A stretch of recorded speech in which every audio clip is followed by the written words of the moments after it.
ओम नमो भगवते वासुदेवाय नमः। बोलिए श्री लक्ष्मीपति श्री विष्णु भगवान की जय। जय हो तुलसी शालिग्राम जी भगवान की। हरे कृष्णा प्रिय भक्तजनों, आज आषाढ़ मास के कृष्ण पक्ष की एकादशी तिथि है। आज जोगनी एकादशी व्रत है।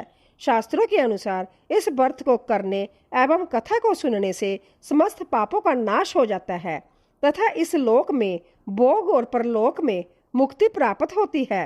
संभव भगवान श्री कृष्ण युधिष्ठिर को बताते हुए कहते हैं कि जो भी व्यक्ति सच्चे मन से इस जोगनी एकादशी का व्रत करता है उसे पृथ्वी पर सभी तरह के सुख प्राप्त होते हैं। मृत्यु के बाद भगवान श्री हरि विष्णु के चरणों में स्थान प्राप्त होता है और इस व्रत कथा को सुनने वाले को भी 88,000 ब्राह्मणों को भोजन कराने के बराबर पुण्य फल की प्राप्ति होती है। तो आइए आज मैं आपको सुना रही हूँ जोगनी एकादशी व्रत की बड़ी ही दुर्लभ कथा। महाभारत काल की बात है। एक बार धर्मराज युधिष्ठिर ने भगवान श्री कृष्ण से कहा, हे त्रिलोकीनाथ, अब आप कृपा करके आषाढ़ मास के कृष्ण पक्ष की एकादशी की कथा सुनाइए। इस एकादशी का नाम और महात्म्य क्या है, सो अब आप मुझे विस्तार पूर्वक बताइए। श्री कृष्ण भगवान ने कहा, हे पांडव पुत्र, आषाढ़ मास के कृष्ण पक्ष की एकादशी का नाम जोगनी एकादशी है और इसके व्रत से सभी पाप नष्ट हो जाते हैं। यह व्रत इस लोक में भोग तथा परलोक में मुक्ति देने वाला होता है। हे धर्मराज, यह एकादशी तीनों लोकों में प्रसिद्ध है। तुम्हें मैं प्राणों में कही हुई कथा सुनाता हूँ, ध्यान पूर्वक श्रवण करो। कवेर नामक का एक राजा अलकापुरी नाम की नगरी में राज्य करता था। वह शिव भक्त था। उसका हेममाली नामक एक यक्ष सेवक था जो पूजा के लिए फूल लाया करता था। हेममाली विशालाक्षी नाम की एक अति सुंदर स्त्री थी।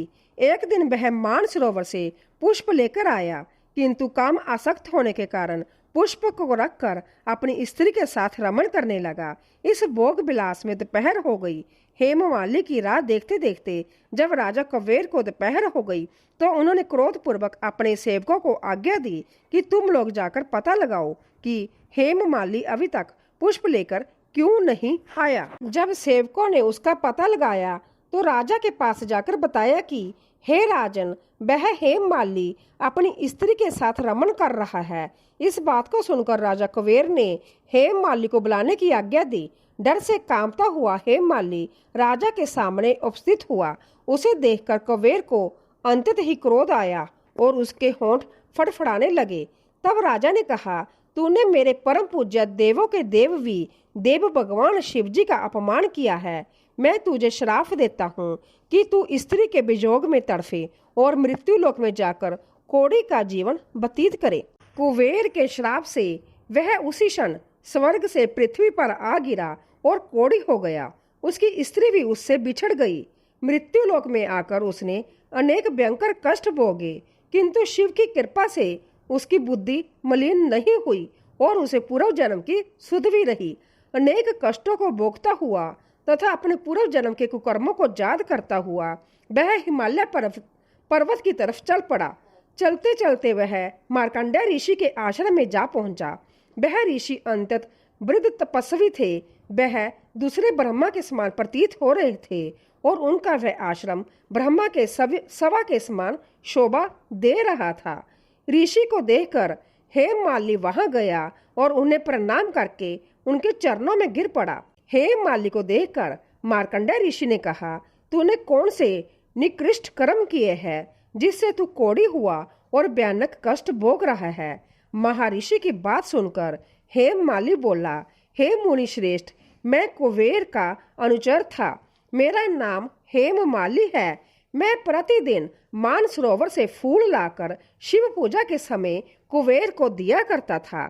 एक दिन पत्नी सहवास के सुख में फंस जाने के कारण मुझे समय का ज्ञान ही नहीं रहा और दोपहर तक पुष्प ना पहुंच सका। तब उन्होंने मुझे श्राप दे दिया कि तू अपनी स्त्री का वियोग और मृत्यु लोक में जाकर कोढ़ी बनकर दुख भोग। इस कारण मैं कोढ़ी हूँ और पृथ्वी पर आकर भयंकर कष्ट भोग रहा हूँ। अंत्य कृपा करके आप कोई ऐसा उपाय बताइए जिससे मेरी मुक्ति हो। मार्कंडेय ऋषि ने कहा, हे हेममाली, तूने मेरे सम्मुख सत्य वचन कहे हैं, इसीलिए मैं तेरे उद्धार के लिए एक व्रत बताता हूँ। यदि तू आषाढ़ माह के कृष्ण पक्ष की जोगनी नाम की एकादशी का विधान पूर्वक व्रत करे तो तेरे सभी पाप नष्ट हो जाएंगे। मार्कंडेय ऋषि के वचन सुनकर हेममाली अति प्रसन्न हुआ और उनके वचनों के अनुसार जोगनी एकादशी का विधि विधान से व्रत करने लगा। इस व्रत के प्रभाव से वह अपने पुराने स्वरूप में आ गया और अपनी स्त्री के साथ सुखपूर्वक रहने लगा। भगवान श्री कृष्ण ने कहा, हे राजन, इस जोगनी एकादशी की कथा का फल 88,000 ब्राह्मणों को भोजन कराने के बराबर है। इसके व्रत से सभी पाप नष्ट हो जाते हैं और अंत में मोक्ष प्राप्त करके प्राणी स्वर्ग का अधिकारी बनता है। तो प्रेम से बोलिए, लक्ष्मीपति श्री विष्णु भगवान की जय। ओम नमो भगवते वासुदेवाय नमः। प्रिय भक्तजनों, इस एकादशी व्रत को संपूर्ण करने के लिए आइए अब सुनते हैं धन, यश, वैभव और सभी प्रकार की मनोकामना को पूर्ण करने वाली जोगनी एकादशी के दिन सुनी जाने वाली बड़ी ही दुर्लभ सभी मनोकामना को पूर्ण करने वाली कथा। यह एकादशी व्रत का प्रभाव ही था कि पुराने समय में एक निर्दयी कुष्ठ रोगी बेहलिया ने गंगा जी में एकादशी के दिन स्नान करके तुलसी वृक्ष की पूजा की थी। इसके बाद बेहलिया ने इस तिथि को तुलसी के पौधे का पूजन कर व्रत कथा का श्रवण किया था और वह रोग मुक्त तथा पाप मुक्त हो गया था। इसी संदर्भ में यह कथा है। प्राचीन काल में काशीपुरी में एक देवदत्त नामक ब्राह्मण हुआ था। उसकी मालती नामक एक पापनी पुत्री थी। उसका विवाह सत्यशील नामक एक बड़े विद्वान ब्राह्मण के साथ किया गया, परंतु वह रूप यौवन युक्ता स्त्री कभी भी पति को प्रिय ना हुई। वह अपने पति से प्रेम ना करती, वह उससे सदा द्वेष करती थी।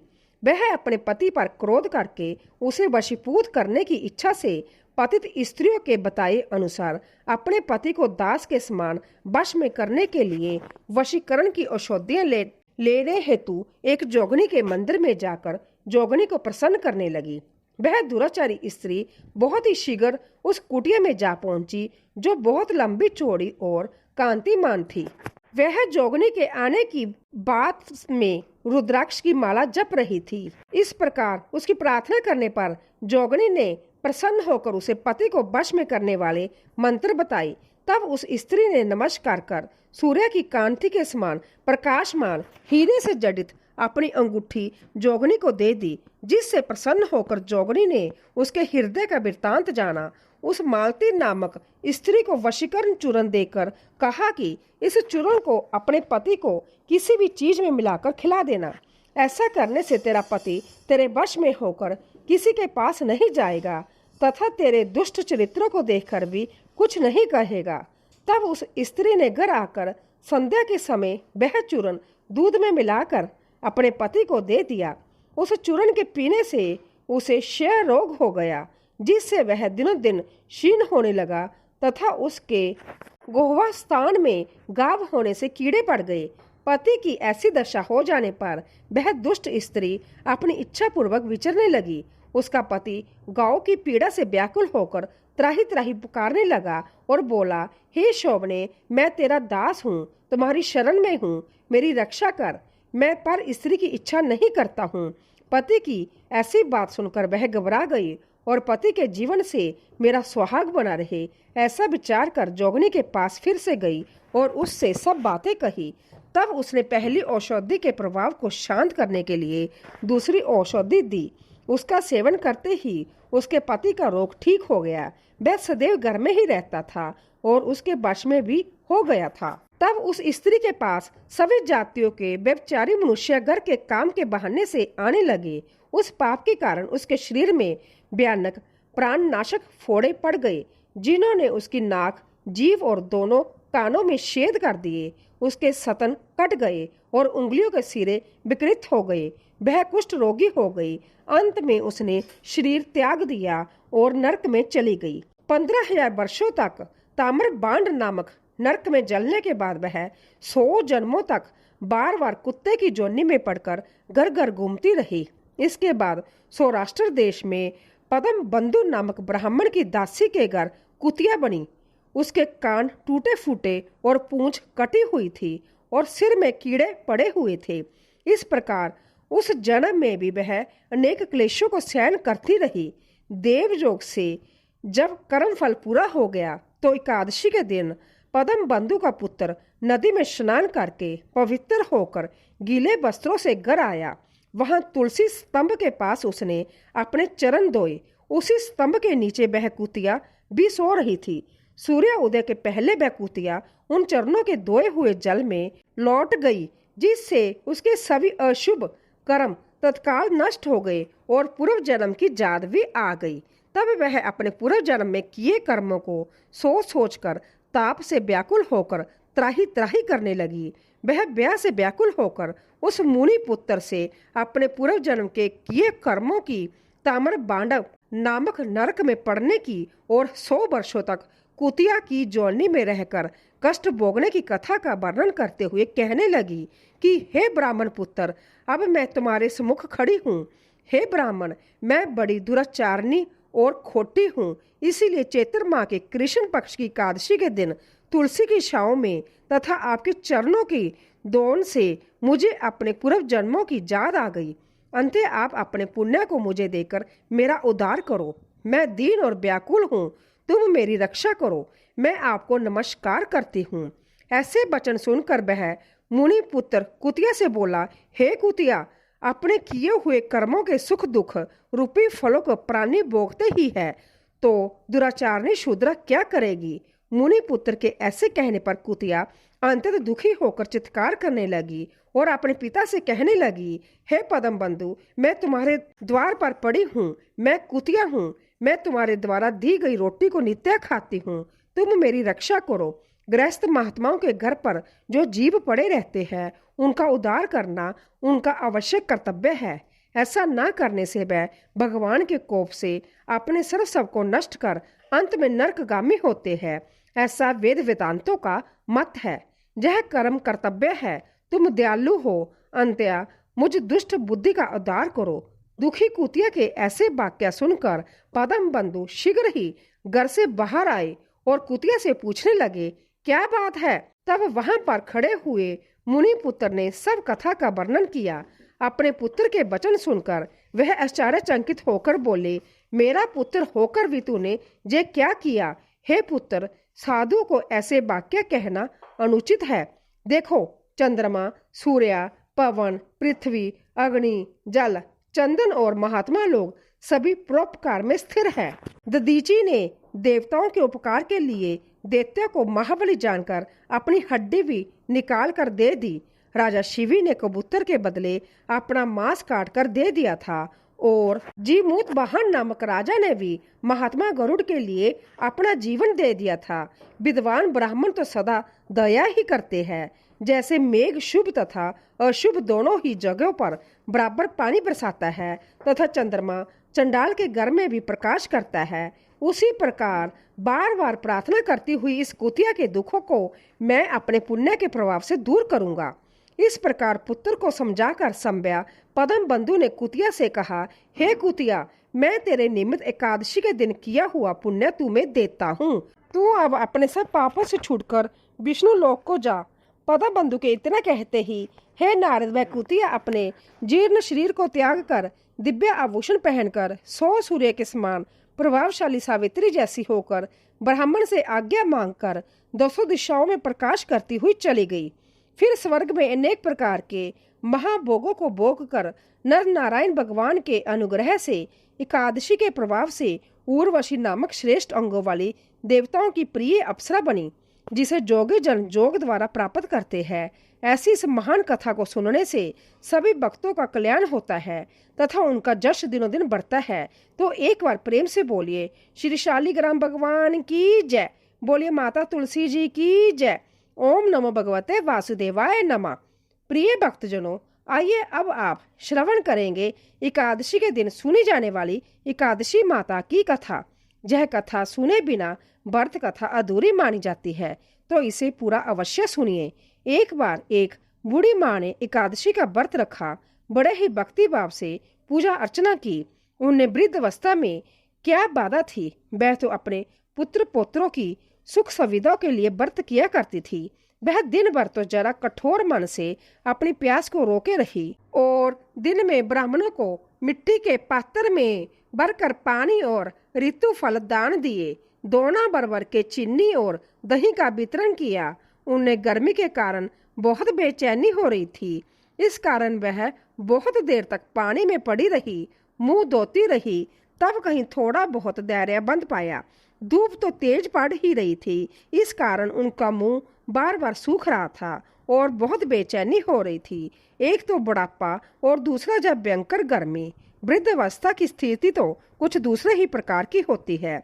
जैसे तैसे रो धोकर दिन कट पाया। अब पहाड़ सी रात सामने थी, उसका काटना बड़ा ही कठिन दिखाई दे रहा था। खटिया पर पड़े पड़े शांति नहीं मिल रही थी। वह बार बार करवट बदल रही थी। नेक बार वह बाहर जाती और भीतर आती, उन्हें घर के अंदर शांति नहीं थी।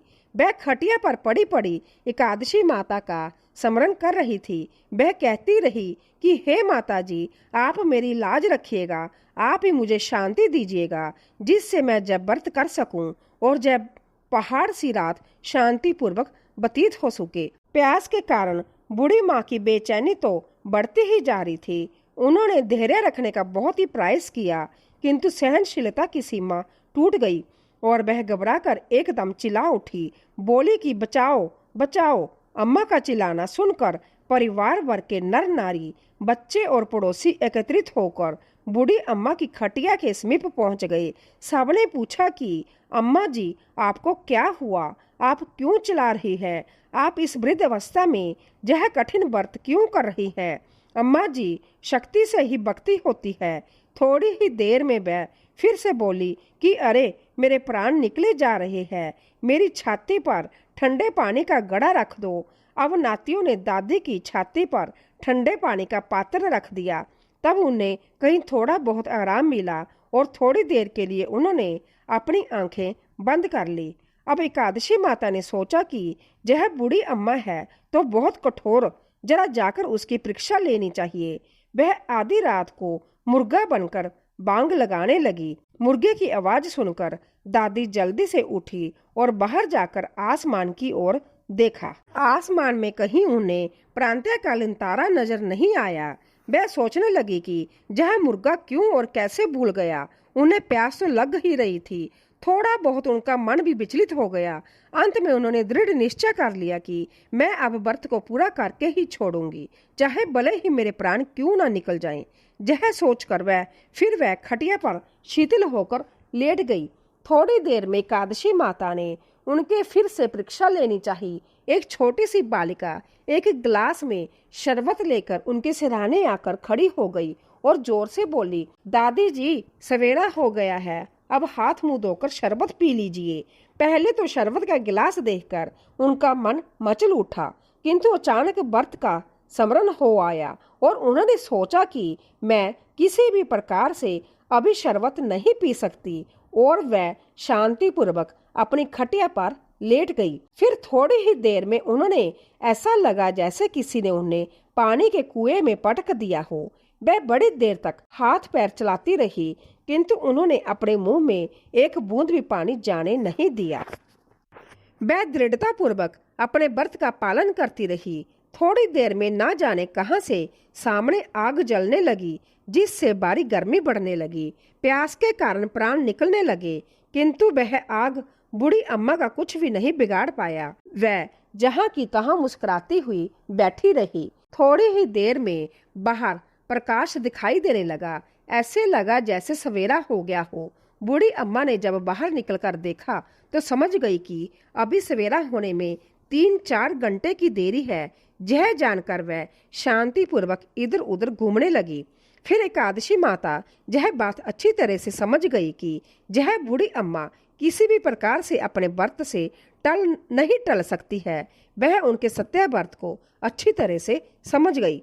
अब सवेरा होते ही बूढ़ी माता ने स्नान किया, भगवान का पूजा पाठ किया, एकादशी की कथा सुनी, ब्राह्मणों को दक्षिणा देकर भोजन कराया। तब कहीं जाकर उन्होंने व्रत का पारण करके जल ग्रहण किया। कन्याओं को भोज कराने के बाद अम्मा ने संध्या भोजन किया उस श्रेष्ठ व्रत के प्रभाव से बूढ़ी अम्मा की आयु में वृद्धि हो गई। उनका घर परिवार हरा भरा हो गया। अब उनको कोई अभाव नहीं रहा। वह हर तरह से सुख साधनों से संपन्न हो गई। नाती नातिन से उनका घर भर गया और वह इसी तरह से 12 महीनों की एकादशी का व्रत करने लगी।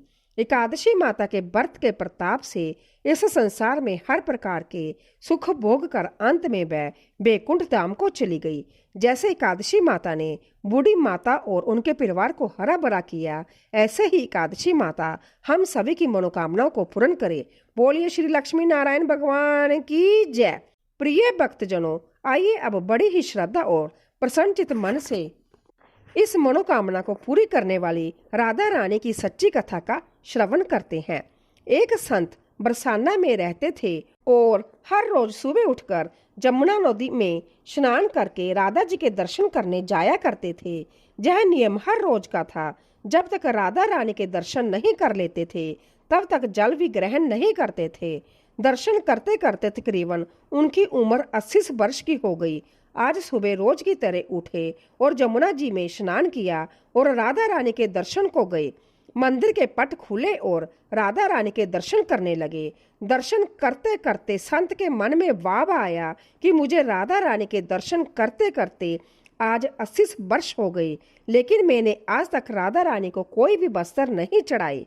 लोग राधा रानी के लिए कोई नारियल लाता है, कोई चुनरी लाता है, कोई चूड़ी लाता है, कोई बिंदी लाता है, कोई साड़ी लाता है, कोई लहंगा चुनरी लाता है, लेकिन मैंने तो आज तक कुछ भी नहीं चढ़ाया है। यह विचार संत जी के मन में आया कि जब सभी मेरी राधा रानी के लिए कुछ ना कुछ लाते हैं तो मैं भी अपनी राधा रानी के लिए कुछ ना कुछ लेकर जरूर आऊंगा, लेकिन क्या लाऊं जिससे मेरी राधा रानी खुश हो जाए। तो संत जी यह सोचकर अपनी कुटिया में आ गए। सारी रात सोचते सोचते सुबह हो गई। सुबह उठकर उन्होंने स्नान किया और आज अपनी कुटिया में ही राधा रानी के दर्शन पूजन किए। दर्शन के बाद वह बाजार जाकर सबसे सुंदर वाला लहंगा चुनरी का कपड़ा लाए और अपनी कुटिया में आकर अपने ही हाथों से लहंगा चुनरी को सिला और सुंदर से सुंदर लहंगा चुनरी पर अपने हाथों से गोटा लगाया। जब पूरी तरह से लहंगा चुनरी तैयार हो गया तो मन में सोचा कि इस लहंगा चुनरी को अपनी राधा रानी को पहनाऊंगा तो बहुत ही सुंदर मेरी राधा रानी लगेगी। यह सोचकर आज संत जी उस लहंगा चुनरी को लेकर राधा रानी के मंदिर को चले। मंदिर की सीढ़ियां चढ़ने लगे और अपने मन में सोच रहे थे कि आज मेरे हाथों की बनाई हुई लहंगा चुनरी राधा रानी को पहनाई जाएगी तो मेरी लाडली बहुत ही सुंदर लगेगी। इतने में एक बरसाना की लड़की आई और बाबा से कहती है, बाबा आज बहुत ही खुश हो, क्या बात है बाबा, बताओ बताओ ना। तो बाबा ने कहा कि आज मैं बहुत खुश हूँ। आज मैंने अपने हाथों से राधा रानी के लिए लहंगा चुनरी बनाया है। इस लहंगा चुनरी को राधा रानी जी को पहनाऊंगा और मेरी राधा रानी बहुत सुंदर दिखेगी। उस लड़की ने कहा, बाबा मुझे भी दिखाओ ना, आपने लहंगा चुनरी कैसी बनाई है। लहंगा चुनरी को देखकर वह लड़की बोली, अरे बाबा राधा रानी के पास तो बहुत सारी पोशाकें हैं, तो यह मुझे दे दो ना। तब महात्मा जी बोले कि बेटी तुमको मैं दूसरी बाजार से दिलवा दूंगा। यह तो मैं अपने हाथ से बनाकर राधा रानी के लिए लेकर जा रहा हूँ, तुमको और कोई दूसरी दिलवा दूंगा। लेकिन उस छोटी सी बालिका ने उस महात्मा का दुपट्टा पकड़ लिया। बाबा यह मुझे दे दो। पर संत जी भी जिद करने लगे कि दूसरी दिलवाऊंगा, ये नहीं दूंगा। लेकिन वह बच्ची भी इतनी तेज थी कि संत जी के हाथ से छुड़ाकर वह लहंगा चुनरी को छीन कर भाग गई। अब तो बाबा को बहुत ही दुख हुआ कि मैंने आज तक राधा रानी को कुछ नहीं चढ़ाया, लेकिन जब लेकर आया तो लड़की लेकर भाग गई। मेरा तो जीवन ही खराब है, अब क्या करूँगा। यह सोचकर संत जी उन्हीं सीढ़ियों में बैठकर रोने लगे। इतने में कुछ संत वहां आए और पूछा, क्या बात है बाबा, आप क्यों रो रहे हैं। तो बाबा ने उन संतों को पूरी बात बताई। संतों ने बाबा को समझाया और कहा कि आप दुखी मत हो, कल दूसरी लहंगा चुनरी बनाकर राधा रानी को पहना देना। चलो राधा रानी के दर्शन कर लेते हैं। इस प्रकार संतों ने बाबा को समझाया और राधा रानी के दर्शन को लेकर चले गए। रोना तो बंद हुआ, लेकिन मन खराब था क्योंकि कामना पूरी नहीं हुई। तो अनमने मन से राधा रानी के दर्शन करने संत जा रहे थे और मन में यह सोच रहे थे कि मुझे लगता है कि किशोरी जी की इच्छा नहीं है, शायद राधा रानी मेरे हाथों से बनी पोशाक पहनना ही नहीं चाहती थी। ऐसा सोचकर बड़े दुखी होकर जा रहे थे। मंदिर जाकर राधा रानी के पट खुलने का इंतजार किया। थोड़ी ही देर बाद मंदिर के पट खुले तो संतों ने कहा, बाबा देखो तो आज हमारी राधा रानी बहुत ही सुंदर लग रही है। संतों की बात सुनकर जैसे ही बाबा ने अपना सिर उठाकर देखा तो जो लहंगा चुनरी बाबा ने अपने हाथों से बनाकर लाए थे वही आज राधा रानी ने पहनी थी। बाबा बहुत ही खुश हो गए और राधा रानी से कहा, हे राधा रानी, आपको इतना भी सब्र नहीं रहा? आप मेरे हाथों से मंदिर की सीढ़ियों से ही लेकर भाग गई, ऐसा क्यों? सर्वेश्वरी श्री राधा रानी जी ने कहा कि बाबा, आपके भाव को देखकर मुझसे रहा नहीं गया और यह केवल पोशाक नहीं है, इसमें आपका प्रेम है, तो मैं खुद ही आकर के आपसे लहंगा चुनरी छीन कर भाग गई। इतना सुनकर बाबा भाव विभोर हो गए और बाबा ने उसी समय किशोरी जी का धन्यवाद किया। बोलिए श्री राधा रानी सरकार की जय। जय श्री कृष्णा।